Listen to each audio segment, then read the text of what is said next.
आने वाला समय जो हमारा होगा वो हम फाइटर की तरह रहेंगे या हम लाइफ में नहीं आगे कुछ कर पाएंगे, हार जाएंगे? क्या हमारी जन्म कुंडली ये सब बता सकती है? डेफिनेटली बता सकती है। रीज़न क्या है इसके पीछे? अगर तो आपकी मंगल कुंडली में अच्छा है तो डेफिनेटली आप फाइटर रहेंगे। तो आपको सारे के सारे ग्रहों का आज मैं साइंस बता के जाने वाला हूँ। हाँ। और इस तरह का साइंस होगा कि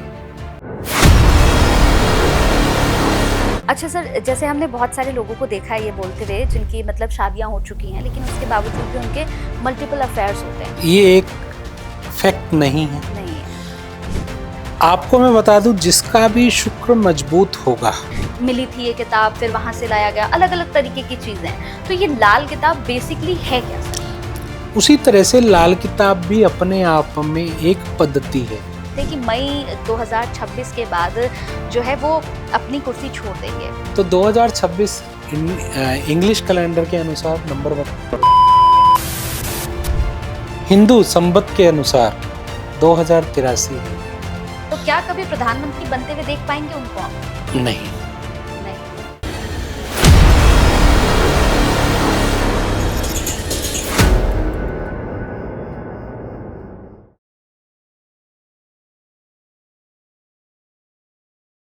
कैसे आप सभी? बहुत बहुत स्वागत है आप सभी का मेरे इस पॉडकास्ट में। मैं आप सभी के साथ हूं कंचन। आज का पॉडकास्ट भी हमेशा की तरह बहुत ही स्पेशल होने वाला है क्योंकि आज के पॉडकास्ट में जो हम बातें करने वाले हैं ना, वो बातें एक एक सच होगी और फैक्ट के साथ होगी। वैसे तो बहुत सारे पॉडकास्ट इस वक्त सोशल मीडिया पर आप देख ही सकते हैं, लेकिन मैं हमेशा आप लोगों के लिए ऐसे पॉडकास्ट लेकर आती हूँ जो आपको कुछ सिखाकर, समझाकर और बताकर जाते हैं। कहने को एस्ट्रोलॉजी के ऊपर अगर हम बात करें तो कभी ये बातें खत्म ही नहीं हो सकती हैं, क्योंकि ये एक ऐसा टॉपिक है जिस पे आप जितना डीप अंदर घुसोगे ना उतना कम है। तो आज अपने पॉडकास्ट में हम बात करेंगे यहाँ पर एस्ट्रोलॉजी को लेकर, लाल किताब को लेकर और इसके साथ ही वास्तु को लेकर। क्योंकि जब हम बात करते हैं वास्तु की, लाल किताब की, तो बहुत सारी अलग अलग चीजें इस वक्त आपको सुनने को मिलती हैं, लेकिन कंचन के पॉडकास्ट में भाई आपको मिलेगा वो जो बिल्कुल होगा सच। तो चलिए फिर इस पॉडकास्ट को शुरू करते हैं, क्योंकि जैसे ही बात एस्ट्रोलॉजी की आई है, लाल किताब की आई है, तो मुझे सबसे इम्पोर्टेंट नाम याद आया कि आपकी मुलाकात अपने इन गेस्ट से तो मैं जरूर कराऊंगी, क्योंकि इनके जितने भी पॉडकास्ट आप देखेंगे ना, इन्होंने बड़ी फैक्ट पे बात की है। तो चलिए फिर इस पॉडकास्ट को शुरू करते हैं और बहुत सारा सच निकालने की कोशिश करते हैं। तो मेरे साथ यहाँ पर एस्ट्रोलॉजर हेमंत जी हैं। बहुत बहुत स्वागत है सर आपका। कैसे हैं आप? थैंक यू जी बिल्कुल बुलाने के लिए। जी बिल्कुल। मैं तो बहुत वक्त से सर कोशिश कर रही थी कि आप एक बार आ जाएं, क्योंकि आपके जितने भी पॉडकास्ट मैंने अभी तक देखे हैं तो मैंने देखा कि बड़ी फैक्ट पे बात होती है कि जो, क्योंकि हमने देखा ना सर कि मार्केट में ना लोगों को डराने का बड़ा काम कर रहे हैं। कहते हैं कि भाई एस्ट्रोलॉजी नहीं, मतलब डर लगता है अब तो किसी से पूछने से भी। तो इसीलिए जब मैंने आपका प्रोफाइल देखा और आपके पॉडकास्ट देखे तो नो डाउट मुझे लगा कि नहीं, आपको एक बार ज़रूर बुलाना चाहिए अपने पॉडकास्ट में।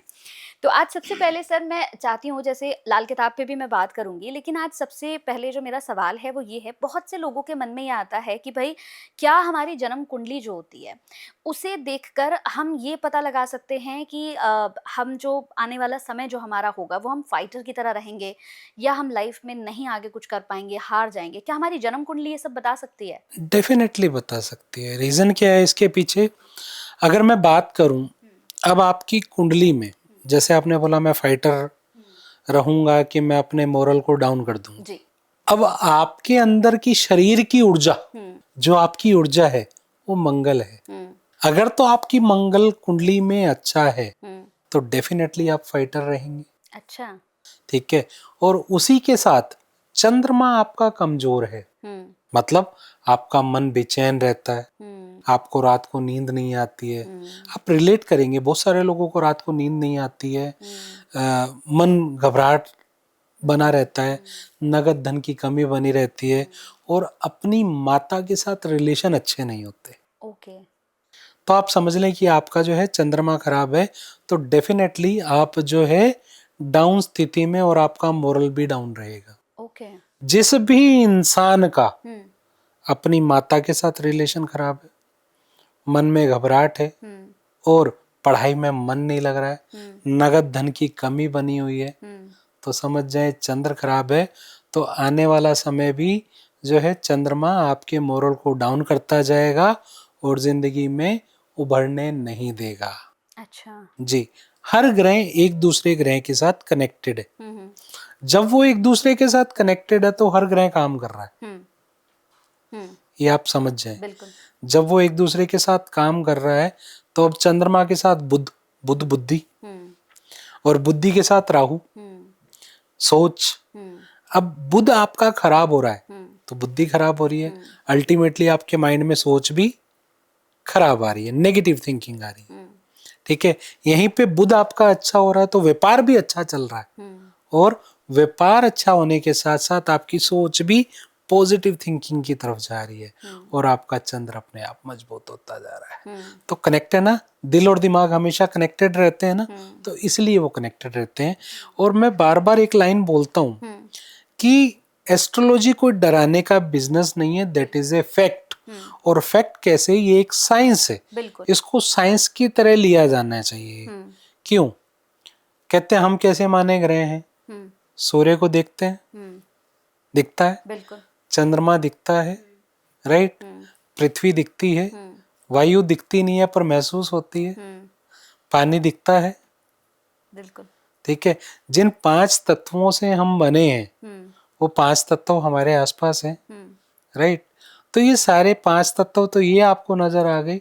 बाकी मंथन के समय राहु और केतु निकल के आए थे। तो आपको सारे के सारे ग्रहों का आज मैं साइंस बता के जाने वाला हूँ। हाँ। और इस तरह का साइंस होगा कि आप अपने घर में रखी हुई चीजों को बड़े आसानी से समझ जाएंगे। अच्छा। अब जैसे जस्ट एग्जांपल, हम यहाँ बैठे, ये सजावट है। सजावट डिनोट करता है शुक्र को, ठीक है।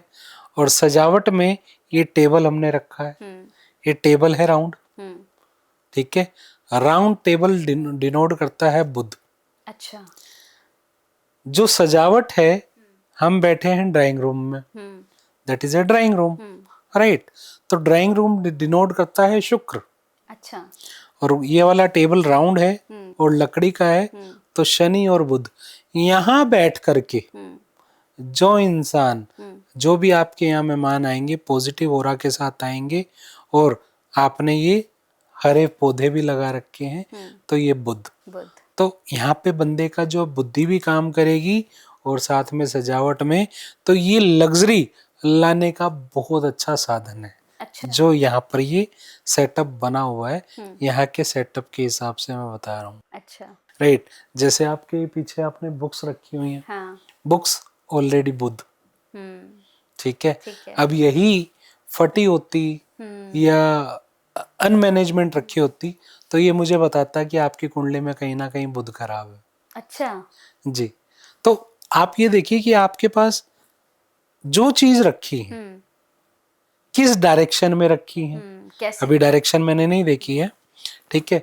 किस डायरेक्शन में रखी है, यहाँ पर शुक्र और बुध मिलकर के जो है ना एक उच्च सूर्य का रूप ले लेता है, एक सूर्य का रूप ले लेता है। हर ग्रह मैंने कहा एक दूसरे के साथ जुड़ता है, तो जब शुक्र और बुध मिलकर सूर्य बनते हैं तो सूर्य की तरह चमक भी तो आती है। बिल्कुल। तो ये फैक्ट है कि नहीं है?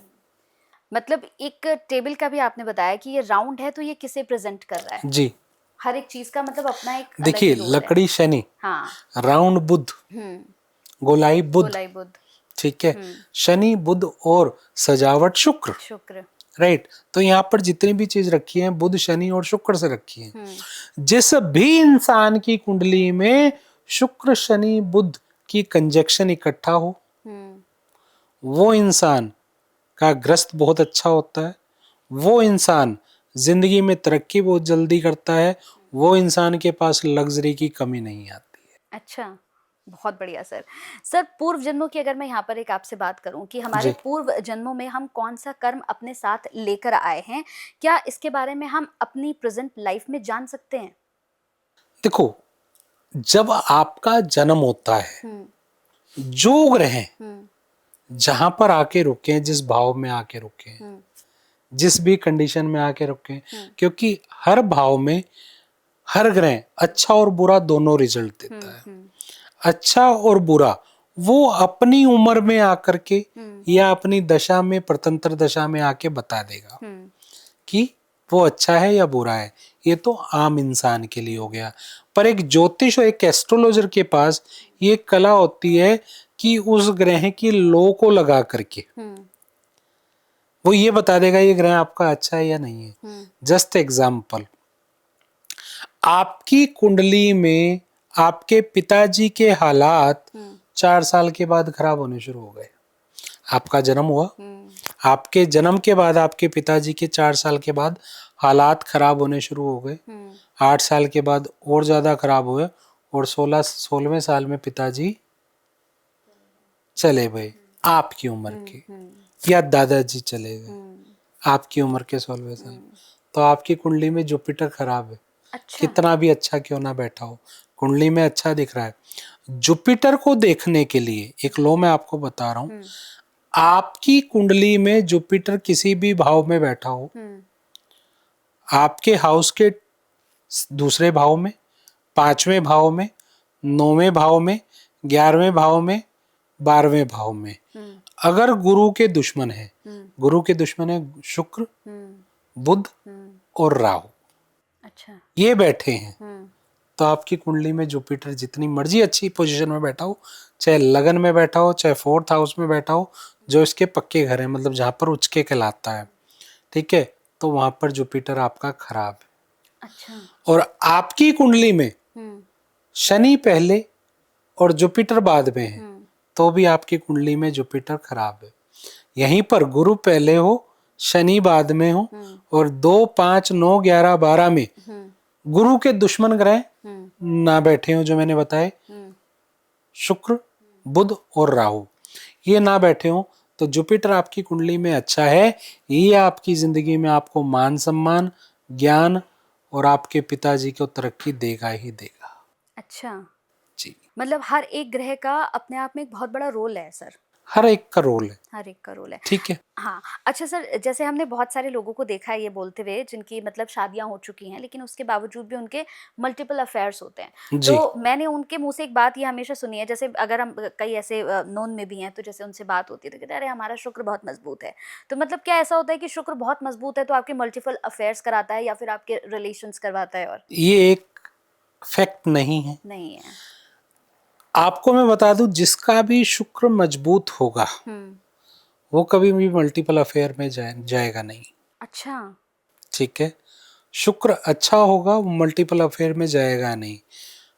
आपको मैं चैलेंज के साथ बोलता हूं, जितने भी लोग इस प्रोग्राम को देख रहे हो, एक चीज देखिए, जब आपके शुक्र के साथ कोई भी नर ग्रह जैसे सूर्य, मंगल या गुरु, इनमें से कोई भी बैठा हो, तो मैं आपको डेफिनेटली कह सकता हूं ये एक्स्ट्रा मैरिटल अफेयर कराएगा ही कराएगा। अच्छा। नर ग्रह, ठीक है। शुक्र के साथ शनि बैठा हो तो ऐसा इंसान प्यार का ऐसा दीवाना होगा कि वो अपने प्यार के लिए कुछ किसी भी हद तक चला जाएगा। शुक्र और शनि एक तरह से मशनूई केतु, मतलब बनावटी केतु बनता है। कहते हैं शुक्र और शनि वाले युति की इंसान के नर औलाद पैदा जरूर होती है, बेशर्ते कोई भी ग्रह इनको देख ना रहा हो। कैसे? अब एग्जाम्पल के तौर पे, जब कोई हस्बैंड वाइफ या प्रेमी प्रेमिका प्यार करते हो, उनको कोई दूर से देखे कैसा लगेगा? अच्छा नहीं लगेगा, है ना। जब अच्छा नहीं लगेगा तो शनि क्या करता है, जब हस्बैंड वाइफ या प्रेमी प्रेमिका प्यार कर रहे हो तो शनि जो है यहाँ पे हस्बैंड का रोल प्ले कर रहा है, तो वो जाके उसको खत्म कर देता है। कोई भी ग्रह देख रहा हो, चाहे दोस्त देख रहा हो, चाहे दुश्मन देख रहा हो। अच्छा। इसलिए शुक्र और शनि जब अच्छी कंडीशन में बैठे हों तो नर औलाद जरूर पैदा होती है, और वो नर औलाद लायक भी होती है। अच्छा। इंसान को तरक्की भी दिलाती है। अभी हम बात कर रहे थे सर, जब आपने कहा था कि जैसे बच्चा होता है तो जब वो 16 साल की अपनी उम्र में आता है तो फादर को लेकर आपने बताया। जी, बहुत सारे लोग हमने ऐसे देखे हैं कि जैसे ही उनका बच्चा होता है तो उनके घर में प्रॉब्लम्स शुरू हो जाती हैं। कहते नहीं कि अरे ये तो मतलब आजकल जी, के ये लोग हैं कि भाई नहीं, ये तो पता नहीं यहाँ कैसे पैर लेकर आया है, ये पैर लेके आया, मनहूस है, डेफिनेटली जब से डेफिनेटली। हुआ है इसके फादर की तबीयत खराब रहती है। तो ये क्या होता है? ये भी मैं आपको समझाता हूँ। हाँ। देखिए, आपकी कुंडली में ना मंगल की पोजीशन, अब मंगल क्या है? मंगल को समझते हैं कि हर काम में मंगल की जरूरत है। कोई भी काम है, जब तक घर में चीजें अच्छी नहीं है तब तक वो अमंगल अमंगल अमंगल अमंगल करता जाता है। लोग आज तक दो ही मंगल आपको समझा पाए हैं, एक मंगल अच्छे वाला, एक मांगलिक वाला। ठीक है, पर मैं आज मंगल की परिभाषा थोड़ा सा डिफरेंस तरीके से देना चाहूंगा। बिल्कुल। मंगल 3 तरीके का होता है। अच्छा। एक मंगल नेक मंगल, दूसरा मंगल बद मंगल, ठीक है, और तीसरा मंगल अशुभ मंगल। 3 मंगल होते हैं। 3 मंगल होते हैं। इसको भी देखने का तरीका है। कहते हैं जो मंगल नेक है, तो मंगल नेक वाला जब भी घर में जन्म लेगा, वो गरीब से गरीब घर में जन्म ले ले, उस घर में तरक्की आनी शुरू हो जाती है। दूसरा समझाऊंगा मंगल अशुभ। मंगल अशुभ कैसा किसे बोलते हैं आप उसको समझना। कहते ऐसे जन्मे चंद्रभान ना मंजे बाण, मतलब सॉरी, ऐसे जन्मे चंद्रभान ना चूल्हे आग ना मंजे बाण। अब इसको थोड़ा सा समझा देता हूं कि ऐसा बच्चा जब घर में जन्म लेता है तो घर में से, रसोई में से आग खत्म होनी शुरू हो जाती है, मतलब रोटी पकाने के लिए कुछ नहीं बचता। और पहले के जमाने में क्या होता था, बेड कसने के लिए बाण का यूज होता था। ठीक है, तो ना मंजे बाण, उनके घरों में जो मंजियां होती थी ना, वो भी टूटनी शुरू हो जाती थी। समझ रहे? अब ये अशुभ है। एक होता है मंगल बद। मंगल बद इतना खराब नहीं होता। अब जितने भी आप डॉक्टर देखते हैं जी, जितने भी आप फौजी देखते हैं, जितने भी आप पुलिस वाले देखते हैं, ये मंगल बद होते हैं। अच्छा। जितने आप चोर डाकू देखते हैं, और कमाल की बात है ये अमीर घरों में पैदा होते हैं, और इनके जन्म के बाद सब कुछ खत्म होना शुरू हो जाता है कि भाई कैसा जन्म लेके आया। और कमाल की बात है इनके साथ ऐसा भी होता है कि ये इंसान किसी के खेत में चला जाए, वहां पे खेत में सूखापन आ जाए, बंजर हो जाता है। बिल्कुल सही कह रहे हैं। ठीक है, और घर में आ जाए तो घर में खुशहाली खत्म हो जाती है, चाहे एक दिन के लिए मेहमान बन के आए। ये समझना बड़ा जरूरी है। ये बहुत बड़ा टॉपिक है, इसको समझाने बैठो तो कम से कम 1-1.5-2 घंटा सिर्फ मंगल पे मैं आपको बता सकता हूँ। अच्छा। तो ये 3 तरह के मंगल हैं, मंगल बद, मंगल अशुभ और मंगल नेक।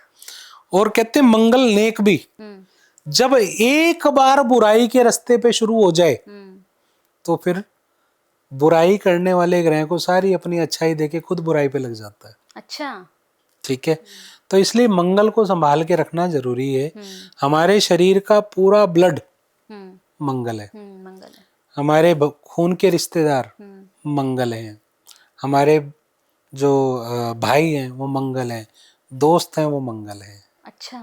ठीक है, अब जिनका मंगल अच्छा होता है तो ऐसे इंसान के जो ऐसे दोस्त साथ में होते हैं जो शादीशुदा भी होते हैं, और मतलब कहते हैं ना पसीने की जगह खून बहाने के लिए तैयार रहते हैं। और कईयों के ऐसे होते हैं जो यार मारी भी कर जाते हैं। अब आप समझदार हैं यार, यार मारी किसे बोला जाता है, तो ये मंगल है। अच्छा। तो इसीलिए यहाँ पर आप समझें कि मंगल कैसे अच्छा है और कैसे खराब है। तो अपनी कुंडली में मंगल को अच्छा रखना जरूरी है। जिसको भी लगता है कुंडली में मंगल खराब है, ऐसा इंसान अपनी आंखों में व्हाइट सुरमा लगाए। अच्छा। अब आप कहेंगे काला सुरमा तो सुना है, व्हाइट सुरमा नहीं सुना। हाँ, तो जैसे काला सुरमा सुना है आपने, वैसे व्हाइट सुरमा भी पंसारी के यहाँ मिल जाता है। अच्छा। ठीक है, तो उसको पीस के अपनी आंखों में लगाना शुरू करें। तंदूर की मीठी रोटी बना करके मंगलवार के मंगलवार कुत्तों को खिलाएं। 8 रोटी बनानी है और कुत्तों को खिलानी है।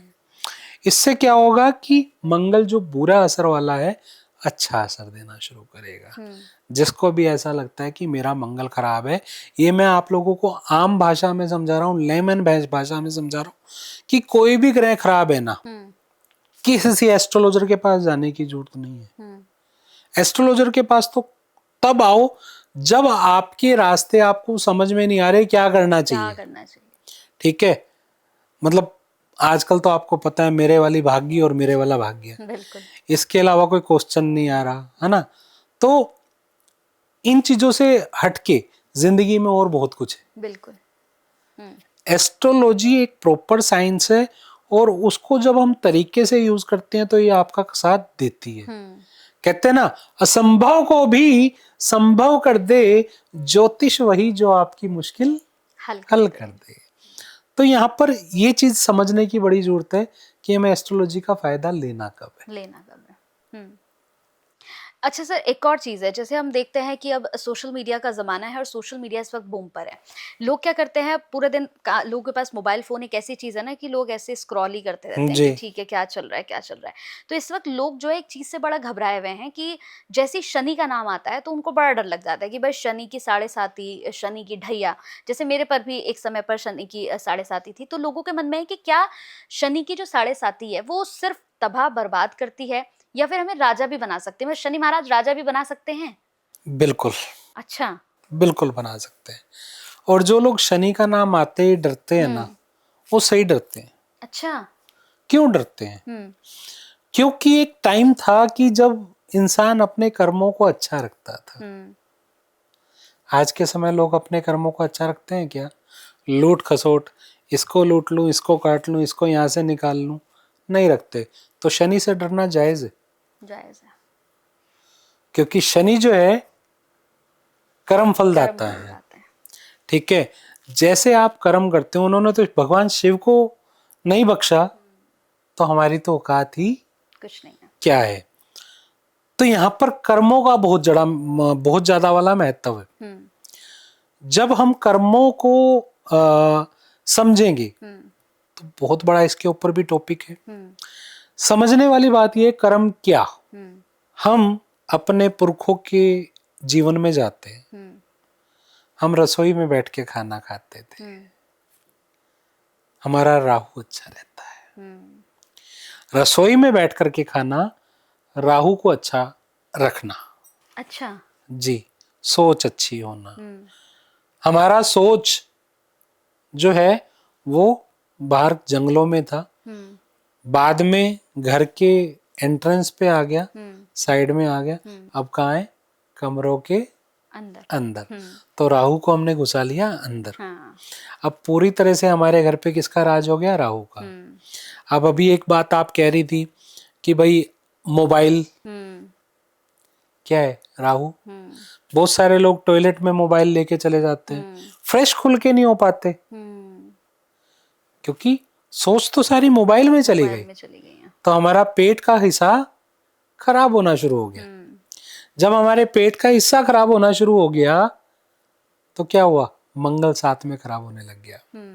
अब इसी को एग्जाम्पल के साथ समझाऊं, राहु एक हाथी का रूप है और मंगल एक महावत है। जब भी महावत हाथी के ऊपर बैठ जाएगा तो मंगल कंट्रोल में रहेगा, बट महावत हाथी पे नहीं है और हाथी देख रहा है महावत को, तो क्या करेगा? हाथी कुचल देगा। समझ रहे? तो वो पेट को खराब करेगा और इसी से हमारे घर में बड़ी बड़ी बीमारियां पैदा होनी शुरू हो जाएंगी। तो यहाँ पर बड़ा ही जरूरी है, राहु को कंट्रोल करने के लिए रसोई में खाना खाएं। एक कर्म, पहले हम घर में से निकलते थे अपने माता और पिता के चरणों को छू के निकलते थे। आज हाय हेलो। बिल्कुल ठीक है, तो हाय हेलो छोड़ो, माता पिता के चरणों को पकड़ो, वही भगवान है। सबसे पहले सारे के सारे ग्रह गुरु, पिता गुरु, माता चंद्रमा, इनके चरणों में अपने आप को झुका दिया तो भगवान को आपकी बात माननी ही पड़ेगी। कहते ना, तू करता वो है जो तू चाहता है, पर होता वो है जो वो चाहता है। तू कर वो जो वो चाहता है, फिर होगा वो जो तू चाहता है। वाह सर वाह, बिल्कुल सही। ठीक है, तो अपने कर्मों के ऊपर ध्यान दिया जाए, पहले माता पिता की सेवा की जाए, भाइयों के साथ बना के रखी जाए, मंगल अच्छा हो जाएगा। कमिटमेंट जिसको भी आप करते हो वो पूरी करो, या तो करो मत या पूरी करो। सरकारी टैक्स की चोरी मत करो, सूर्य अच्छा हो जाएगा। अच्छा ठीक है। इसी तरह से बहन बुआ बेटी मासी साली से बना के रखो, बुध अच्छा हो जाएगा, राइट। इसी तरह से चाचा मजदूर इनके साथ अच्छा करो, शनि अच्छा हो जाएगा, ठीक है जी। दादा के परिवार के साथ बना के रखो, राहु अच्छा हो जाएगा। अपने ससुराल के साथ अच्छा रखो, राहु अच्छा हो जाएगा। केतु औलाद, जीजा साला, आपके घर का दामाद, घर में रखे प्याज, ये केतु है। आप देखना जब भी आपकी कुंडली में केतु खराब हो रहा होगा, आपके घर में रखे प्याज स्मेल करना शुरू कर देंगे। अच्छा, आपको हर एक चीज सिम्टम देती है मैम। अच्छा, आपकी बॉडी पूरी आपको सिम्टम देती है कि आपका कौन सा ग्रह खराब हो रहा है। अच्छा जी, ये कैसे सर? बिल्कुल बताता हूँ। आपकी बॉडी में आपके कुंडली में शनि खराब हो रहा है, आपके बाल झड़ना शुरू हो जाएंगे, आंखों की नजर कमजोर होनी शुरू हो जाएगी, ठीक है। आपका शुक्र खराब हो रहा है, आपके यहाँ पिंपल्स पड़ने शुरू हो जाएंगे, मतलब एक तो गड्ढे पड़ने शुरू हो जाते हैं, ठीक है।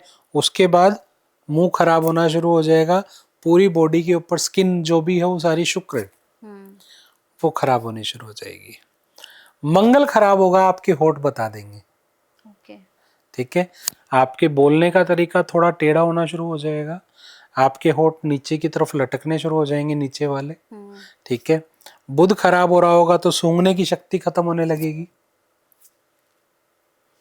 ठीक है। सांस की प्रक्रिया खराब हो रही है तो गुरु खराब हो रहा है। दांत में झड़ना शुरू हो जाए, आगे के 3 दांत, बुध खराब हो रहा है। जबान का चस्का लग जाए तो बुध खराब हो रहा है, अच्छा, ठीक है जी।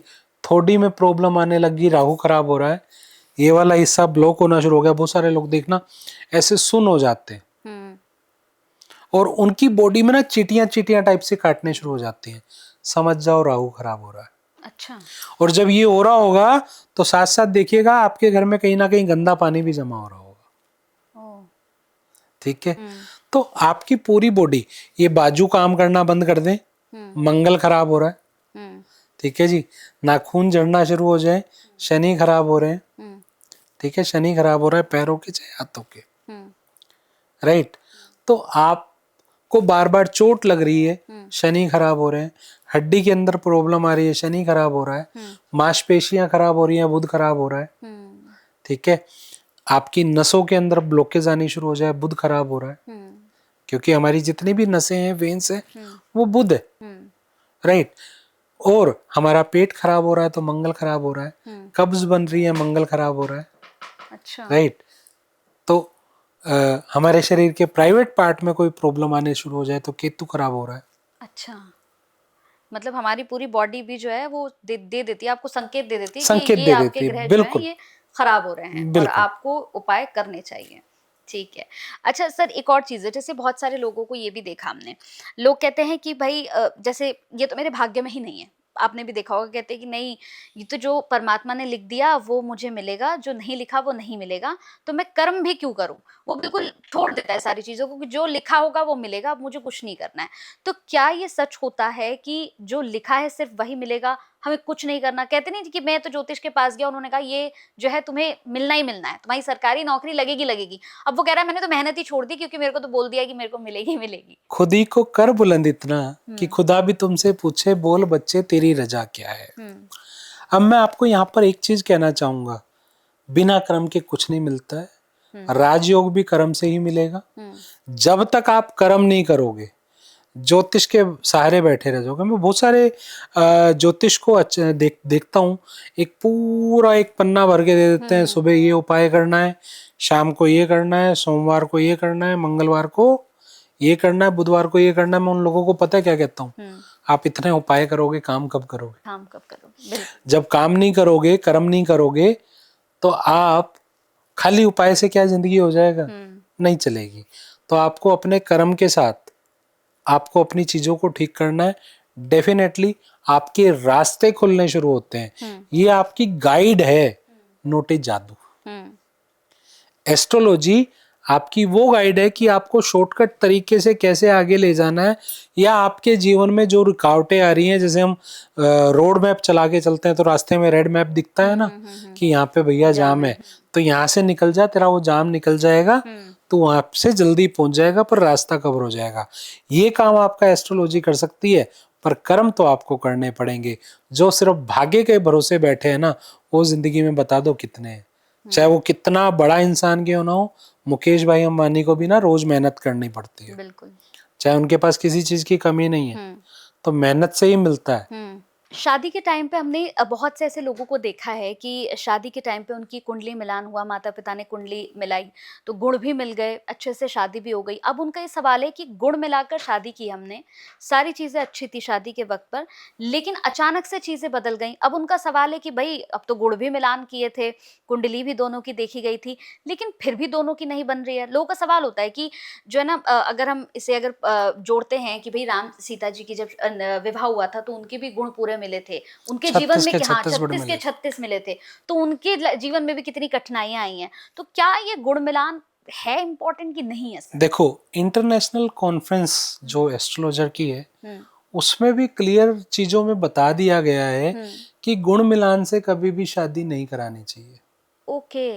गुण मिलान से कोई फायदा नहीं है, भटुक नहीं मिल रहा जी, ये नहीं लग रहा जी, वो नहीं लग रहा जी, ठीक है। और आपको ये बता देता हूं, जिनके 28 से 30 गुण मिल रहे हैं ना, आज रिसर्च कर लो गूगल या आप सर्च कर लो सारा, सबसे ज्यादा डिवोर्स केस उन्हीं के पड़े हैं कोर्ट कचहरी में, ठीक है। और जिनके 2-2 3-3 गुण मिल रहे हैं ना, उनकी मैरिज लाइफ ऐसी चल रही है कि मस्त। इसमें सबसे ज्यादा रोल जो रहता है, जो हमने शुरुआत जहां से की थी, बुध और शुक्र का, ठीक है। जब कुंडली में बुध शुक्र अच्छा होता है तब ग्रस्त अच्छा चलता है।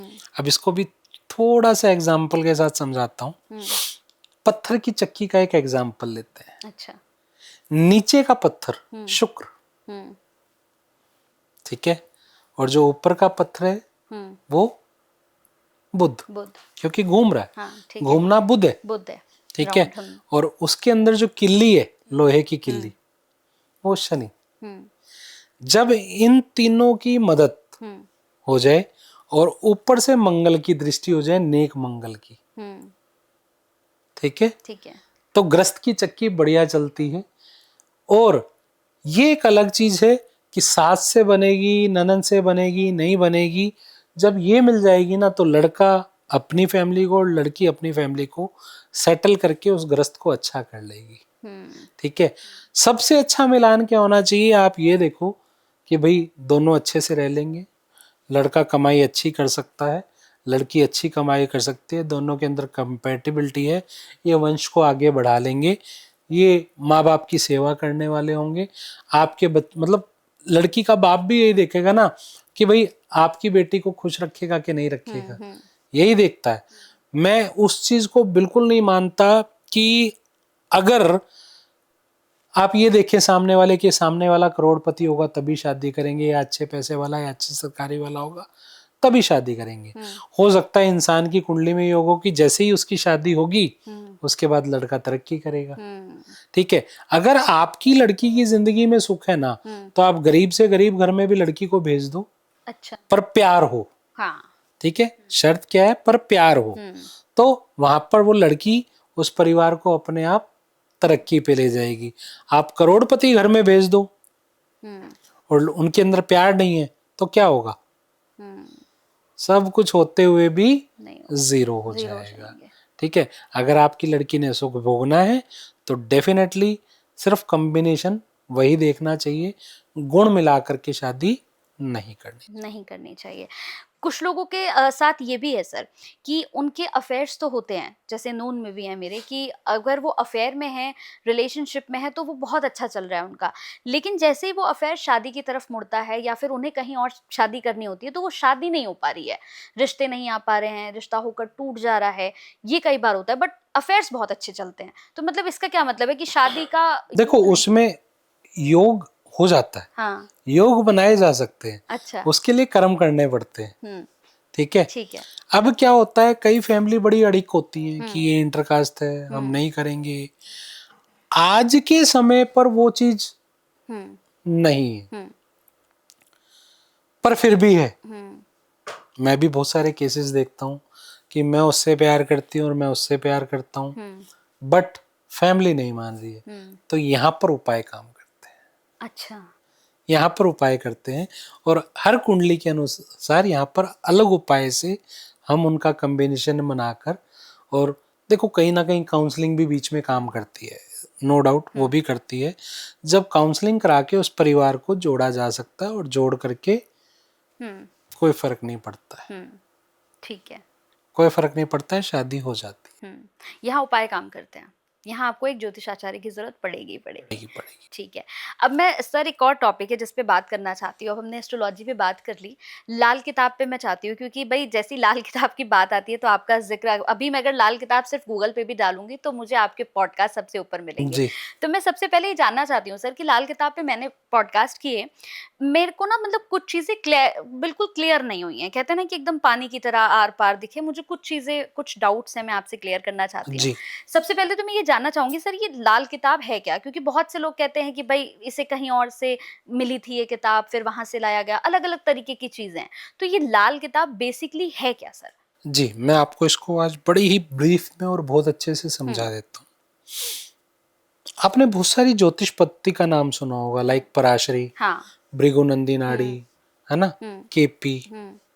उसी तरह से लाल किताब भी अपने आप में एक पद्धति है। अच्छा, एस्ट्रोलॉजी की ब्रांच है।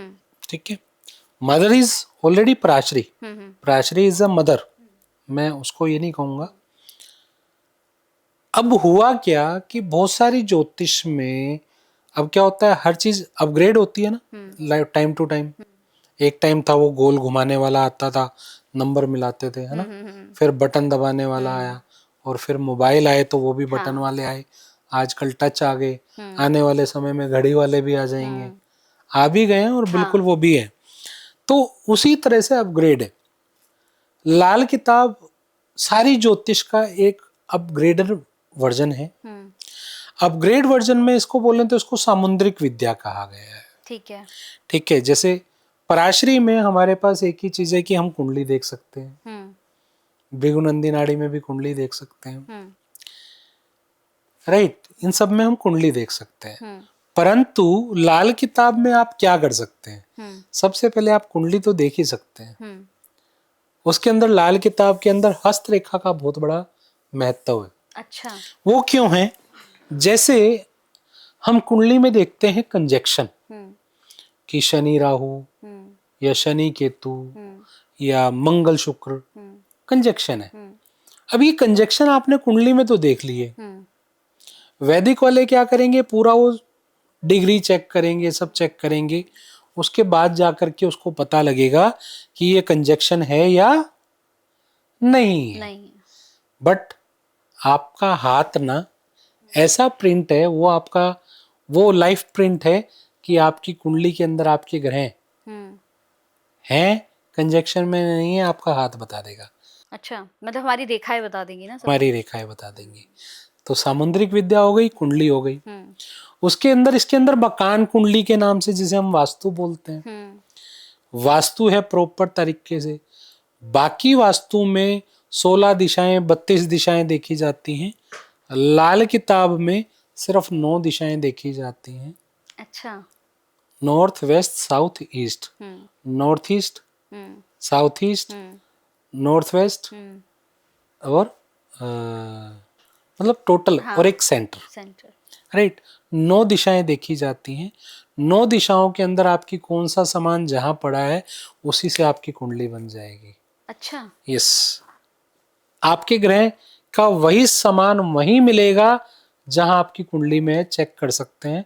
आप अपने कुंडली खोलो, सभी लोग खोल सकते हैं, सभी के पास कुंडली देखने के बहुत सारे साधन हैं। अपनी कुंडली खोलें, आपका जो ग्रह जहां बैठा है उस ग्रह की वस्तु उस डायरेक्शन में है या नहीं है। आप मतलब ये लाइव भी कर सकते हैं, अभी देख लीजिए, अभी देख लीजिए, हाँ, अभी देख लीजिए। जैसे पहला घर, जो हमारी कुंडली के पहले घर में जो भी ग्रह हैं वो आपकी कुंडली की ईस्ट डायरेक्शन है।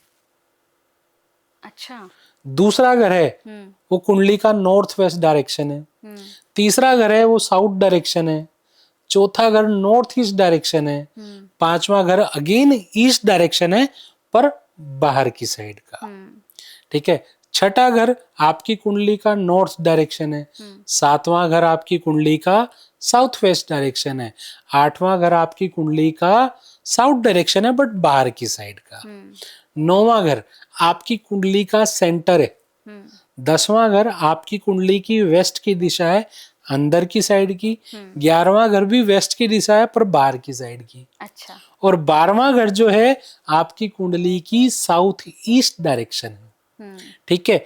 तो आप अपनी कुंडली लगाइए, आपकी कौन सी डायरेक्शन में क्या सामान रखा है, जो ग्रह आपके जिस घर में बैठा है वहां पे वो सामान है या नहीं है, आप कमेंट में भी बता सकते हैं। बिल्कुल, और आप अभी कर सकते हैं लाइव कर सकते हैं, बिल्कुल बिल्कुल, ठीक है जी। हाँ। तो ये इससे आपको डायरेक्शन पता लग जाती है, राइट। ठीक है, तो वास्तु भी हो गया, हमने क्या क्या कवर किया, कुंडली, हैंड रीडिंग, वास्तु, और आपकी बॉडी की बनावट, आप किस ग्रह को डिनोट करते हैं, फेस रीडिंग, लाल किताब में इसका भी पूरा व्याख्यान है।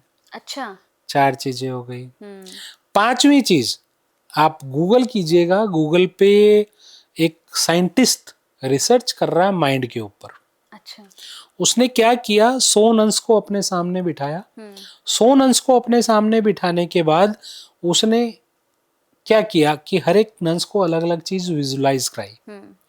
विजुलाइज कराने के बाद उसके माइंड में कौन से ब्लॉक को एक्टिवेट हुआ, क्योंकि हमारे इस पूरे माइंड में 42 ब्लॉक्स हैं, ठीक है। 42 ब्लॉक्स में से कौन सा हिस्सा एक्टिवेट हुआ और उससे उसने किस चीज की प्रक्रिया को किया। लाल किताब में सन 1939 में लिख दिया गया था कि उन जो आपके माइंड के 42 ब्लॉक्स हैं, आप क्या चीज देखेंगे तो वो उससे क्या हिस्सा एक्टिवेट होगा और वो आपकी कुंडली के किस हाउस पे इफेक्ट करेगा और कैसा इफेक्ट करेगा। जस्ट एग्जाम्पल, ये जो पेशानी है that is our 35 block, okay, ठीक है। 35 ब्लॉक ये क्या करता है, सोच, ठीक है। और ये आपकी कुंडली के आपके 11th हाउस पे इफेक्ट करता है। 11th हाउस है आमदन। अब जैसी यहां से सोचोगे वैसी आपकी आमदन होगी, राइट। हाँ। तो ये दिमागी खाने जिसे बोला गया, इसके ऊपर काम किया। और सबसे बड़ी चीज है जो कुछ गुरुओं ने किया, जिसमें से एक मैं भी हूँ, हमने लाल किताब की नंबरोलॉजी के ऊपर भी काम किया। अच्छा। उसकी ग्रिड भी अलग बनाई, उसके ऊपर काम किया, उसके योग भी बनाए। तो उसको पढ़ाना अब हम शुरू करेंगे। अभी तक मैंने इसको एक्सपोज नहीं किया था। That is the first time कि मैं आपके चैनल पे बता रहा हूँ कि हमने इसका लाल किताब नंबरोलॉजी भी बना लिया है। अच्छा। और 2 महीने के अंदर इन 5 के ऊपर एक पूरी बुक मैं निकाल रहा हूँ पूरे, क्योंकि लाल किताब पूरी उर्दू भाषा में लिखी गई, उर्दू, पंजाबी, फारसी और हिंदी का मिक्सचर है। इसको प्योरली हिंदी और आज की जनरेशन के हिसाब से 2 महीने के अंदर मैं बुक निकाल रहा हूँ इसको। अच्छा। तो उसको अपन लॉन्च करेंगे तो इंसान बड़े आसानी से पढ़ पाएगा, समझ पाएंगे। क्योंकि मेरा मिशन ही यही है कि लोगों के अंदर से एस्ट्रोलॉजी के नाम का डर निकाल। बिल्कुल, क्योंकि मार्केट में हम देख रहे हैं कि एस्ट्रोलॉजी को लेकर लोगों को इतना डरा दिया गया है कि लोग अब इजीली एस्ट्रोलॉजी पर ट्रस्ट कर नहीं पा रहे हैं। जैसे ही एस्ट्रोलॉजी की बात आती है तो कहीं ना कहीं लोगों के मन में एक डर आ गया है कि जाएंगे अभी वो कुछ ऐसी 4 चीजें बता देंगे कि वो पूरे दिन हमारे दिमाग में घूमती रहेगी। जैसे ऑफ द कैमरा भी मैंने आपसे कुछ डिस्कस किया था कि भाई ऐसा हो जाता है कि कोई कुछ बता देता है तो फिर वो पूरा 1 हफ्ता 2 हफ्ता हम उसी में निकाल देते हैं, माइंड में रह जाता है। अच्छा सर, लाल किताब को लेकर एक और बड़ी मुझे बताइएगा कि ये कंफ्यूजन भी मुझे दूर करनी है। कहते हैं कि लाल किताब में लिखा है कि आपको पूजा नहीं करनी चाहिए, आपको मंदिर नहीं जाना चाहिए। तो लोग बड़ा कंफ्यूज है कि ऐसा कैसे हो सकता है कि भाई हम पूजा ना करें, हम मंदिर ना जाएं। तो ये क्या है सर लाल किताब में? देखो, पूजा एक हमारा जो, अगर मैं हिंदू धर्म, सनातन धर्म की बात करूं, पूजा जो है हमारा एक हक बनता है और उससे हम अपने ईश्वर से कनेक्ट होते हैं, ठीक है। और इंसान को इसी चीज से दूर कर दिया जाए तो बड़ा ही दुख भरी बात है। परंतु लाल किताब में कुछ ऐसे योग हैं कि जहां पर बोला गया है घर में मंदिर ना बनाए। अब मंदिर का तात्पर्य क्या है आप समझना जी। जब आप मंदिर जाते हैं तो उसमें क्या देखते हैं, गुंबद देखते हैं, ठीक है। अब जिसमें से गुंबद हट जाए तो वो मंदिर रहेगा नहीं, तो रख सकते हैं ना। अच्छा 3 इंच से ऊपर की मूर्ति हाँ पोस्ट हो जाती है, मत रखो ना, भगवान दिल में होते हैं, बिल्कुल बिल्कुल। ठीक है। पूजा पाठ करने को कहीं मना नहीं किया गया है, सिर्फ एक योग है कि आपकी कुंडली में सेकंड हाउस खाली हो, 6th हाउस, 8th हाउस और 12th हाउस इसमें एक दूसरे के दुश्मन ग्रह बैठे हों तब मंदिर जाना मना है, अदरवाइज आप मंदिर जाएं। मंदिर जाना मना क्यों है, क्योंकि वो जब भी मंदिर जाएगा ऐसा इंसान कोई ना कोई नुकसान लेके आता है। अच्छा उसको प्रैक्टिकल होके रहना है, ठीक है। या आपकी कुंडली में पंचायत बैठी है, पंचायत बोले तो 5 ग्रह जिसमें बुध शामिल है, तब आपको थोड़ा अधर्मी बन के रहें या अधर्मियों के साथ मिलकर करें, तभी जिंदगी में उद्धार होता है। अदरवाइज पूरी लाल किताब में आपको ये नहीं बोला गया कि घर में मतलब मंदिर ना जाए, आप जा सकते हैं, कोई प्रॉब्लम नहीं है। इस मिथ को भी दूर करना बड़ा जरूरी था, क्योंकि मैं भी इस रील को देख के ना, आपके चौथे घर में मंदिर है, मतलब गुरु है, मंदिर ना बनाए, 7वें में गुरु है, मंदिर ना बनाए, 10वें में गुरु है, मंदिर ना बनाए, तो उस भ्रम को तोड़ना जरूरी है। मतलब वो क्या है, लोगों के मन में फिर ये हो जाता है कि भाई क्यों ना बनाए। सही बात है, हाँ बिल्कुल, ये एक क्वेश्चन आ जाता है कि क्यों ना बनाए। अच्छा, लाल किताब के अनुसार सर सारी चीजें दान में नहीं देने चाहिए। जैसे अगर हम एस्ट्रोलॉजी के हिसाब से देखें तो कहते हैं कि आप चावल भी दान करो, चीनी दान करो, दाल दान करो, तो क्या ऐसा है कि लाल किताब के अनुसार कुछ चीजों का दान बिल्कुल नहीं देखो, करना चाहिए? पहले मेरे को आप दान की व्याख्या समझें। हाँ कि दान देना किसे हम आप मानते हैं, हाँ जैसे किसी जरूरतमंद को दे रहे हो, हाँ वो दान में आता है, हाँ ठीक है। मंदिर में दे रहे हो, दान में नहीं आ रहा, वो ग्रहों की शिफ्टिंग है, अच्छा ओके ठीक है। जब आपकी कुंडली में कोई भी ग्रह अपने स्वयं राशि में उच्च का, जिसको स्वयं राशि में बैठा हो तब नहीं देना चाहिए, उच्च का बैठा हो तब नहीं देना चाहिए, नीच का हो तो उस ग्रह की वस्तु दान लेनी नहीं चाहिए। अच्छा पक्के घर का हो तो भी हमें दान नहीं देना चाहिए। अच्छा अब जैसे एग्जाम्पल, शुक्र आपका 7th हाउस में है, आप जब भी परफ्यूम और कपड़ों का दान करोगे अपनी लग्जरी को दान दे रहे हैं, ओके ठीक है। चने की दाल का दान कर रहे हैं, आप अपने गुरु और मान सम्मान का दान दे रहे हैं जब जरूरतमंद का कर रहे हैं। परंतु वही चीज आप गुरुद्वारा साहब में, मंदिर में दे रहे हैं तो वो आप दान नहीं कर रहे हैं, वो अपनी एनर्जी वहां दे रहे हैं, वहां से अपना शुक्राना प्राप्त कर रहे हैं, तो वहां देने में कोई बुराई नहीं है। ठीक है। अगर ऐसी ही अगर लाल किताब के साथ, जैसे आपने कहा लाल किताब में वास्तु का भी एक अपना एक रोल है, हस्तरेखा का अपना एक रोल है। जैसे बहुत से घरों में देखा हमने सर कि कई लोगों का होता है कि हम जब तक किराए के मकान में रह रहे थे तब तक हमारी लाइफ में सब कुछ बड़ा सेटल्ड था, जॉब बहुत अच्छी चल रही थी, बिजनेस भी अच्छा चल रहा था, तबीयत भी बहुत अच्छी थी सबकी फैमिली में। बट अब हम अपने घर में शिफ्ट हो गए हैं। अब जब से अपने नए घर में शिफ्ट हुए हैं तब से तबीयत भी खराब रहने लगी है, बिजनेस भी डाउन चला गया है बिल्कुल, नौकरी भी छूट गई है। तो क्या जी। उस घर की वजह से हो रहा है ये सब? डेफिनेटली, देखिए मैं आपको यहाँ पर एक बड़ी अच्छी सी चीज बताऊंगा कि जब आप किराए के मकान पे रह रहे थे, नेचुरल सी बात है 2 या 3 साल से रह रहे होंगे, जब आप उस किराए के मकान में गए थे, क्या जाते ही आपकी तरक्की होनी शुरू हो गई थी? हाँ, नहीं, नहीं, समय लिया था। धरती अपनी जगह देते देते देती है, तो जब आपको दे देती है वो सक्सेस होने लगती है, और हम क्या करते हैं, किराए के मकान से अपना घर लिया, फट से शिफ्ट कर देते हैं। जब वो फट से शिफ्ट कर दिया तो जो अपने इतना टाइम लेके पॉजिटिव एरा इकट्ठा किया था वो वहीं छोड़ दिया। इसलिए जब भी शिफ्ट करना चाहिए पहले तो आराम आराम से करना चाहिए। एक रीजन तो ये है। दूसरा रीजन, लाल किताब बताती है कि भैया आपको कब मकान लेना चाहिए, किस समय पर लेना चाहिए, और कब ये आपको फायदा देगा, कब नुकसान देगा। जैसे एग्जाम्पल, शनि 5वें घर में आपका ये खराब अवस्था में है, क्योंकि शनि का जाति स्वभाव देखना बड़ा जरूरी है। राहु और केतु शनि का जाति स्वभाव बताते हैं।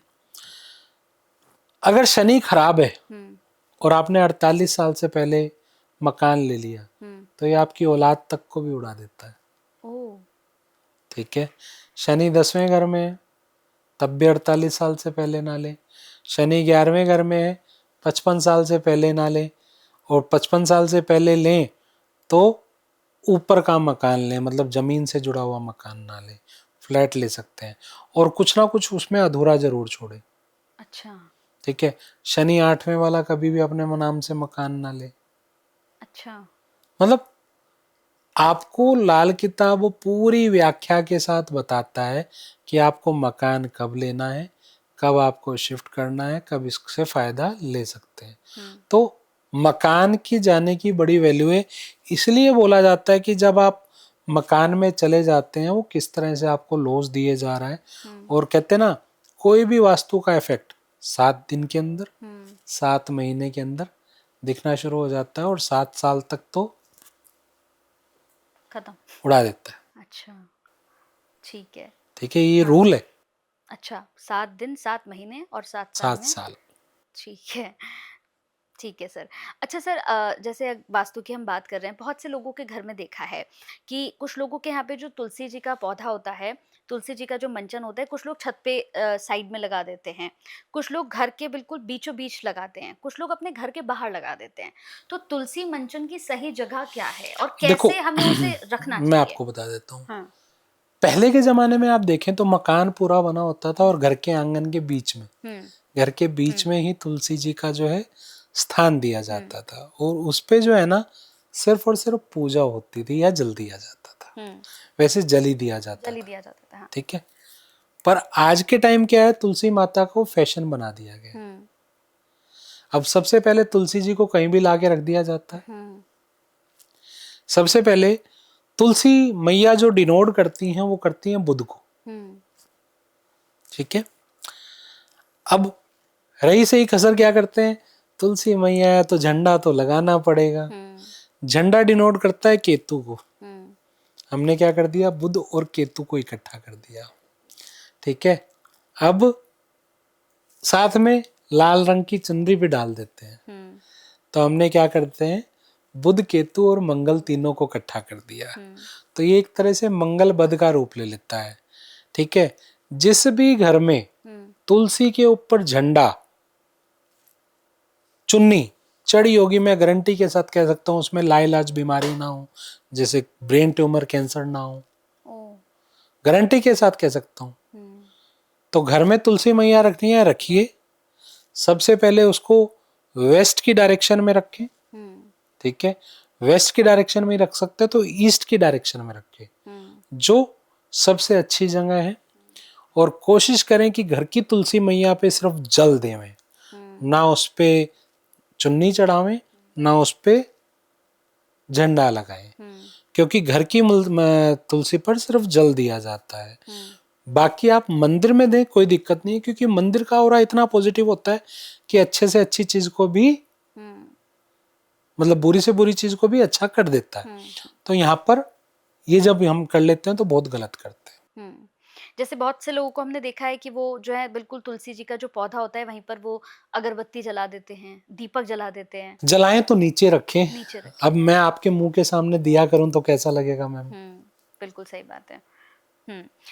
इसके साथ ही अगर हम यहाँ पर एक और, जैसे अब हम थोड़ा सा अगर देखें तो बहुत से लोग एक बात कह रहे थे सर, वो कह रहे थे कि प्रधानमंत्री नरेंद्र मोदी की अगर मैं यहाँ पर बात छेड़ती हूँ तो वो कह रहे थे कि मई 2026 के बाद जो है वो अपनी कुर्सी छोड़ देंगे। कई लोग कह रहे थे कि तबीयत उनकी खराब रहेगी, कुछ कह रहे थे कि भाई अब वो छोड़ने वाले हैं अपनी कुर्सी। तो क्या ऐसा कुछ दिख रहा है आपको? देखो मैं आपको 2026 के अनुसार ही बता दूं, तो 2026 इंग्लिश कैलेंडर के अनुसार नंबर बनता है 1, हम्म, पर हिंदू संवत के अनुसार 2083 है ये। अच्छा, तो 2083 के अनुसार नंबर बनता है कितना? 8 और 3 11 हाँ, और 2 13, 13, नंबर बनता है 4। 4, ठीक है, हाँ, तो राहु का काम है भ्रम देना। हाँ, ठीक है, तो भ्रमित लोग होंगे, पर इतनी मैं कमिटमेंट और इतना बाबा से डर के, क्योंकि मैं बाबा श्याम को मानता हूँ, जो मैंने भी कुंडली को रीड किया है, ऐसा कुछ नहीं होगा। कुछ नहीं है ऐसा। ऐसा कुछ नहीं होगा। जो है प्रधानमंत्री जी हमारे नरेंद्र मोदी जी रिजाइन नहीं देंगे। नहीं देंगे, मतलब अभी उनका कार्यकाल चलने वाला है। चलेगा। ठीक है। अच्छा, जब अब राजनीति पे हमने इस मुद्दे को जोड़ा ही है, तो सर एक और नाम आता है राहुल गांधी का। कहते हैं कि राहुल गांधी जो है मेहनत बड़ी करते हैं सर। हर जगह हमने देखा है कि मुद्दों को बड़ा गंभीरता से उठाते हैं, लेकिन वो जो होना चाहिए वो नहीं हो पा रहा है। तो क्या कभी प्रधानमंत्री बनते हुए देख पाएंगे उनको हम? नहीं, नहीं।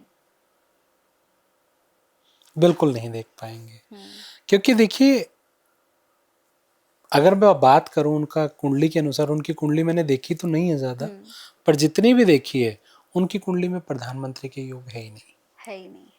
है ही नहीं, तो वो नहीं बन पाएंगे। अच्छा। नरेंद्र मोदी जी का अभी अगले 2 साल की तो मैं कह सकता हूँ कि वो सत्ता नहीं छोड़ेंगे। अच्छा, कई एस्ट्रोलॉजर्स एक और बात कहते हैं मोदी जी नहीं चमक रहे हैं, बीजेपी पार्टी चमक रही है। तो क्या ऐसा है कि मोदी जी नहीं चमक रहे, बीजेपी पार्टी चमक रही है सर? वो तो सभी जानते हैं, उसके लिए बोलने की जरूरत ही नहीं है। सही बात है। नहीं, मैंने वही सोचा कि एक बार आपसे भी इस बारे में बात की जाए, क्योंकि अभी हाल ही में मैंने एक पॉडकास्ट किया, तो उसमें किसी ने मुझसे कहा कि भाई मोदी जी नहीं चमक रहे हैं, ये बीजेपी पार्टी चमक रही है। तो मैंने कहा इसके बारे में भी आपसे मैं ज़रूर पूछूँगी। अच्छा सर, राजनीति की अगर हम बात ही कर रहे हैं, तो योगी आदित्यनाथ जो है हमारे उत्तर प्रदेश के मुख्यमंत्री हैं, कहते हैं कि जब प्रधानमंत्री नरेंद्र मोदी कभी भी आने वाले समय में अगर अपनी सत्ता छोड़ते हैं, तो योगी आदित्यनाथ के बड़े प्रबल उनके योग हैं, चांसेस ज्यादा है। चांसेस ज़्यादा हैं। जी, तो हम ये मान सकते हैं कि आने वाले समय में उनको हम प्रधानमंत्री बनते हुए देख सकते उनको हैं। देख सकते हैं। देख सकते हैं। और एक नाम और चमकता हुआ आएगा, हाँ। जो अचानक से आएगा, हमारे अमित शाह जी। अच्छा, उनके भी प्रबल योग हैं। उनके भी प्रबल योग है। ठीक है। अब अगर हम थोड़ा-सा उपायों की तरफ शिफ्ट करते हैं, क्योंकि जितने भी लोग पॉडकास्ट देख रहे हैं उनका है कि ठीक है बातें हो गई, अब उपाय की तरफ भी रुख किया जाए। तो मैं चाहती हूँ कि मैंने एक बड़ी चीज़ अच्छी सुनी है कि आपके घर की रसोई जो है, वो उपायों से भरी हुई है। मतलब आपको कहीं जाने की ज़रूरत ही नहीं है। आपके घर की किचन, आपके घर की रसोई आपको बता देगी कि आपको किस समय कौन-सा उपाय करना चाहिए। जी, जैसे अगर हम बात करें नज़र दोष की है, नज़र दोष हो गया, छोटे बच्चों को बड़ी जल्दी नज़र लग जाती है सर। तो क्या हमारे किचन में ऐसा कुछ है, हमारी रसोई में, जो नज़र दोष को भी दूर कर सकती है? बिल्कुल है। अच्छा। तो यहाँ पर मैं आपको सबसे बढ़िया उपाय आपको बताता हूँ। हुँ। नजर भी 3 तरह से लगती है। अच्छा। एक नजर कि आपने पल भर किसी को प्यार से देखा, हुँ, बच्चा क्यूट सा है, नजर लग गई, हुँ। हाय कितना सुंदर है। आपके मन में कोई छल कपट तो नहीं था ना? हाँ, ठीक, बिल्कुल। तो सिंपल नमक लें, 7 बार उसके ऊपर से उतारें और फ्लश कर दें। अच्छा, पहली नज़र है ये। पहली नजर। दूसरी नजर, हाय उसके पास ऐसा क्यों है, हुँ, मेरे पास क्यों नहीं है। तो ये थोड़ी सी जलन वाली नजर। हुँ, ठीक है, तो इसके लिए 7 सूखी मिर्च लें, हुँ। उसको वारें, जला दें और उसके बाद फ्लश कर दें। अच्छा, दूसरी नज़र। ठीक है, इसको मैं खराब करके छोड़ूंगा हुँ, तो ये तो पूरा ही जलन और बर्बाद करने वाला। हुँ। फिटकरी लें, वारें और जला दें और फ्लश कर दें। अच्छा। सिंपल सा। 3 तरह की नजर के लिए देखो, फिटकरी हमारे काम आ गई, लाल मिर्च सूखी हमारे काम आ गई, हुँ, और नमक भी। तीनों चीज हमारी रसोई में है। हुँ। तीनों नजर यहाँ से उतारी जा सकती नज़र दोष के बाद एक और आती है, जैसे नज़र दोष की बात हो गई, लोग कहते हैं हमारे रिलेशनशिप अच्छे नहीं रहते हैं, चाहे कोई कपल गर्लफ्रेंड बॉयफ्रेंड हो या फिर हस्बैंड वाइफ हो, तो इनके रिलेशनशिप को मजबूत करने के लिए हमारे किचन में है कुछ? अच्छा। जो रोज खाते हैं आप। हम्म, हरे मटर, हरे मटर। हरे मटर लें मुट्ठी भर, रोजाना जाके मंदिर में रख दें, 43 दिन ऐसे करें, रिलेशन अच्छे होने शुरू हो जाएंगे। अच्छा, सिर्फ एक मुट्ठी मटर आपको रख कर आनी है जी, किसी भी मंदिर में सर? किसी भी मंदिर। अच्छा, बहुत से लोग घर में सर बीमार रहते हैं, उनका कहना होता है कि छोटी छोटी बीमारियां उन्हें बहुत जल्दी पकड़ लेती हैं, जैसे अब मौसम चेंज हो रहा है तो बुखार हो गया है, जुकाम हो गया है, सर दर्द है, तो ऐसी बीमारियों को कंट्रोल करने के लिए कौन सा उपाय है? देखिए आजकल ना बुखार बहुत जल्दी होता है और बुखार जल्दी से टूटता नहीं है। उसके लिए देखो मैं आपको एक चीज समझाता हूँ, कोई भी बीमारी आएगी ना, बीमारी का कारण जब राहु होगा, करना क्या है, 200 ग्राम गुड़ और 200 ग्राम जौ, जिसे आप बार्ली भी बोलते हो, 3 दिन लगातार किसी मंदिर में दे दे। अच्छा, बुखार टूटना शुरू हो जाएगा।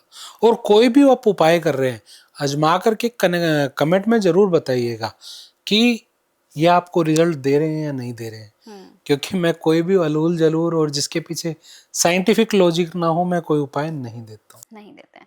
अब एक और उपाय लोग चाहते हैं कि भाई कुछ ऐसा बताइए सर कि बिजनेस काम नहीं कर रहा है, बिल्कुल भी बिजनेस डाउनफॉल पे जा रहा है, या फिर नौकरी हमारी बिल्कुल अच्छी नहीं चल रही है, अब जी, तक अच्छी चल रही थी, अब सडनली बॉस नाराज रहने लगे हैं, बॉस गुस्से में रहते हैं, ऑफिस में चिड़चिड़ापन रहता है, तो इसके लिए क्या कर सकते देखो हैं? बिजनेस के लिए अलग है और बॉस से अलग है। अच्छा। जब बिजनेस आपका अच्छा नहीं चल रहा है तो फिटकरी होती है ना, जिसे भीमसेनी कपूर भी कहते हैं। एक कांच की कटोरी में भीमसेनी कपूर अपने बिजनेस के स्थान पे रख दें, बिजनेस चलना शुरू होगा, क्योंकि ये बुध का कारक है और बुध अच्छे से आपको रिजल्ट देगा। बॉस से नहीं बन रही है तो एक तांबे का सिक्का चलते पानी में जल प्रवाह कर दें, बॉस से बननी शुरू हो जाएगी। अच्छा, मतलब ऑफिस में अगर बॉस से नहीं बन रही है तो एक तांबे का सिक्का आप जल में प्रवाह कर जल दें। में प्रवाह कर दें। ठीक है। अब एक और बात, लोगों के पास पैसा नहीं है, लोग कह रहे हैं कि पैसा कमाया हमने बहुत है लेकिन रुका नहीं, बीमारियों में चला गया, पैसा नहीं टिका, इसके लिए हम क्या कर सकते हैं ताकि हमारी इनकम जो है, जो डेली इनकम हमारी होती है, वो वही हमारी अच्छी वही वही उपाय जिसके लिए लोग मना करते हैं मंदिर में ना जाना। हाँ। एक बार मंदिर में जाकर के माथा टेक करके आ जाएं, कोई जल चढ़ाने की जरूरत नहीं है, कोई प्रसाद रखने की जरूरत नहीं है, सिर्फ जाएं। धर्म स्थान पर माथा टेकने से आपका सेकेंड हाउस फिलफिल होता है, और जब फिलफिल होता है तो आपके पास जो भी पैसा आता है वो जमा होना शुरू होगा, फजूल खर्चों में नहीं जाएगा। और दूसरा, फजूल खर्च कराता है बुध, तो बुध को अच्छा रखने के लिए सबसे अच्छा उपाय है नाक छेदन और फिटकरी से रोजाना अपने दांत साफ करना। अच्छा, जिनके एक्स्ट्रा मैरिटल अफेयर्स है, जिनके हस्बैंड परेशान है या वाइफ परेशान है एक्स्ट्रा मैरिटल अफेयर की वजह से है, तो उनके लिए क्या उपाय है ताकि ये एक्स्ट्रा मैरिटल अफेयर ना हो पाए? इसके लिए पर्सनल कनेक्ट करें तो ज्यादा अच्छा है, क्योंकि देखो क्या है, इसमें बहुत सारे उपाय हैं और कुंडली के वाइज है। जब वो कुंडली वाइज होंगे तो ज्यादा अच्छा है। वैसे फिर भी एक उपाय मैं दे देता हूँ जी। इसके लिए। क्या होता है, मिट्टी की गोली होती है ना, 100 दिन तक रोजाना एक मिट्टी की गोली किसी खेत में डालें या किसी पार्क में डालें। मिट्टी की गोली। मिट्टी की गोली, गोलाई मैंने बोला बुध, मिट्टी शुक्र, राइट, खेत भी शुक्र, तो जब वो डालेंगे तो उससे भी रिलेशन अच्छे होंगे। पर कुंडली वाइज मैं फिर भी रिकमेंड करूंगा कि एक बार कुंडली जरूर दिखा लें। ठीक है। इसके अलावा एक्स्ट्रा मैरिटल अफेयर की भी बात हो गई, किसी को हमें अपनी तरफ अट्रैक्ट करना है सर, इसके लिए हम क्या कर सकते हैं कि कोई हमारी तरफ, जैसे अगर कई लोग हमने देखा है कि मैं तुमसे बहुत प्यार करती हूँ, बस वो वाला सीन नहीं कि उधर से एक तरफा मोहब्बत चल रही है, तो अगर किसी को अट्रैक्ट करना हो अपनी तरफ तो हम क्या कर सकते हैं? सबसे अच्छा फार्मूला है। अब यहाँ पर अट्रैक्ट आपने बता ही दिया क्लियरली।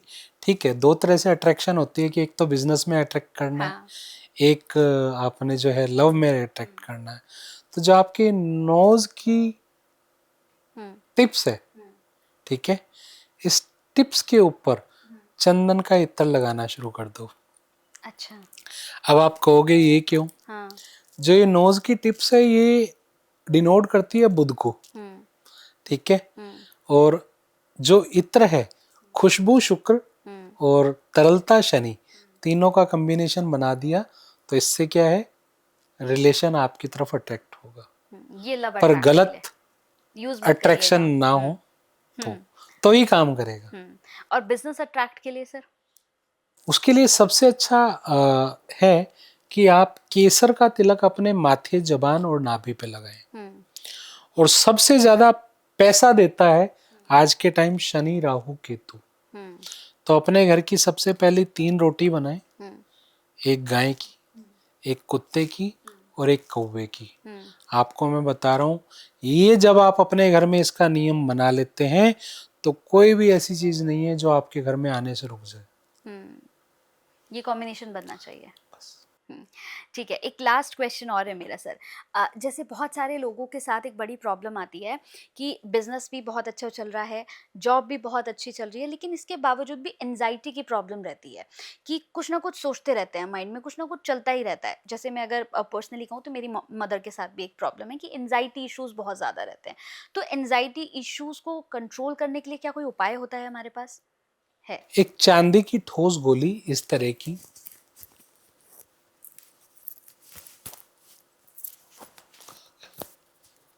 इस तरह की चांदी की ठोस गोली गले में डालें, चांदी की चेन में या वाइट धागे में। अच्छा। और उसके 15 दिन के बाद बताएं एंजाइटी कम हुई या नहीं हुई। अच्छा, मतलब एंजाइटी को भी कंट्रोल कर सकते हैं चांदी की, Yes. सिर्फ हमें एक गोली डालनी है, किसी के भी, जैसे पेरेंट्स हो या हस्बैंड, सबके साथ ये है। ठीक है, अब मैं जाते जाते बस इतना और चाहती हूँ सर कि जो हम लोग हमारे इस पॉडकास्ट को देख रहे हैं या फिर बहुत सारे लोगों के मन में, जैसे हमने शुरुआत ही करी कि आजकल लोगों के मन में एस्ट्रोलॉजी को लेकर एक डर है, जी। एक भय बन गया है कि भाई जाना चाहिए नहीं जाना चाहिए।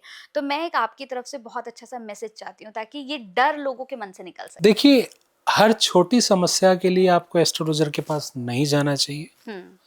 आपकी प्रॉब्लम है कि जिंदगी में मुझे करना क्या है, मैं किस रास्ते को पकड़ूं, मेरी मैरिज कब होनी चाहिए और किस तरह से होनी चाहिए, मेरे करियर में ऐसा मैं क्या करूं कि मैं तरक्की पाऊं। एस्ट्रोलॉजी तब आप जाएं। आपको बिजनेस को ग्रोथ कराना है, जैसा मैं करता हूं बिजनेसमैन्स के लिए, कि आप 1x पे हैं तो 10x पे कैसे पहुंचेंगे, 10x पे हैं तो 1000x पे कैसे पहुंचेंगे। ये मैं अपने लिए भी करता हूं और मैं लोगों के लिए भी कराता हूं। तब एस्ट्रोलॉजी की ज़रूरत है। अदरवाइज मेरे साथ ये हो गया, मेरे साथ वो हो गया, वो दुनिया के साथ चलता है, ठीक है, सबके साथ चलता है। एक सबसे बड़ी प्रॉब्लम है, मैं सबका करता हूँ, मेरा कोई नहीं करता, वो सबके साथ। बिल्कुल, ये तो आजकल एक बड़ी कॉमन सी चीज हो ठीक गई है, है कि मैंने तो बहुत वो किया, एस्ट्रोलॉजी मुझे नहीं है। हाँ। वो एस्ट्रोलॉजी नहीं है। तो एक अच्छे और सच्चे गुरु को देखें जो आपके जीवन में आपको एक ग्रोथ के रास्ते पर ले जाए। ग्रोथ के रास्ते पर वही ले जाता है जिसने खुद ग्रोथ की होती है थ्रू एस्ट्रोलॉजी। बिल्कुल, बहुत अच्छा लगा सर आपसे बात करके। और जैसे कि मैंने शुरुआत ही की थी कि बहुत सारी ऐसी चीज़ें दूर करनी है, खासतौर से एस्ट्रोलॉजी को लेकर, लाल किताब को लेकर, तो मुझे लगता है मैंने सब कुछ इस पॉडकास्ट में किया है। और मैं जल्दी फिर आपको बुलाऊंगी क्योंकि बहुत सारी चीज़ें अभी हैं जो बच गई हैं क्योंकि टाइम की कमी है। तो हम जल्दी फिर मिलते हैं। बहुत बिल्कुल जी, अच्छा लगा। Thank you so much sir. Welcome जी, वेलकम।